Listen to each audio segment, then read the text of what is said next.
बातमी नाशिकची आहे। जमिनीच्या वादातून वृद्धाला जिवंत जाळल्याचा धक्कादायक प्रकार नाशिकच्या खर्डी सारोळे गावातील आहे आणि तो समोर आलेला आहे।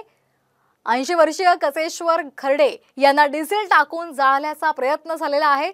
शेजारी राहत असलेल्या कुटुंबियांनाच जिवंत जाळण्याचा प्रयत्न केलेला आहे असा आरोप करण्यात आलाय।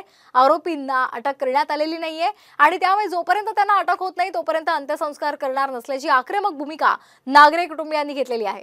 या संदर्भात अधिकची माहिती घेऊयात आमचे प्रतिनिधी अभिजित सोनावणे यांच्याकडून। अभिजित, आपण पाहतोय अतिशय गंभीर अशी ही घटना आहे। जमिनीच्या वादातून वृद्धाला जिवंत जाळण्याचा प्रकार घडलेला आहे।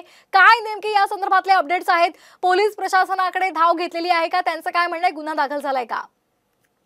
श्वेता, अतिशय धक्कादायक अशा पद्धतीची ही घटना आहे। भावकीच्या वडिलोपार्जित विहिरीच्या वादातून सख्या भावासह त्यांच्या कुटुंबियांनी या 80 वर्षीय वृद्धाला डिझेल टाकून पेटवून दिलेलं होतं आणि त्यानंतर हा सगळा प्रकार केल्यानंतर ते जे कुटुंबीय आहेत ते खरं तर तिथून पसार झालेले आहे।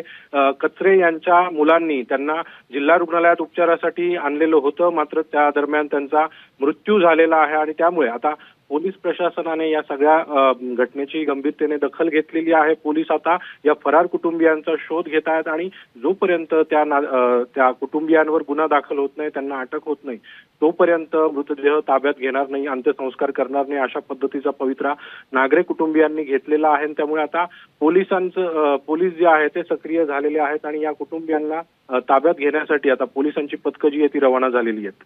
अगदी धन्यवाद आपण दिलेल्या या माहितीसाठी। महाराष्ट्रातील सर्व बातम्यांचे विश्वासार्ह व्यासपीठ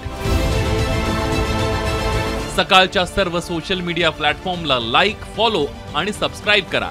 तसंच सर्व नोटिफिकेशनसाठी बेल आयकॉन प्रेस करायला विसरू नका।